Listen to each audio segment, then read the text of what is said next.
السلام عليكم قبل سيتي في عنتي قرعة قروح بدن عيدين وذا مانته وحايدين دا قبري walaalka naagtu qaba kaana wad gasho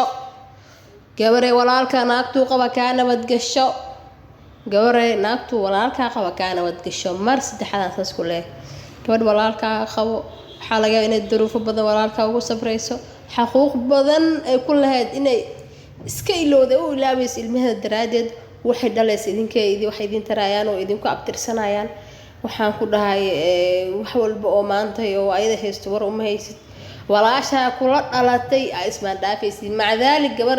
guri kale ku soo kortay isku qabiil aadan ahayn isku jufa aadan ahayn oo Soomaali maxamed isku tihiin wiil walaalka idin keenay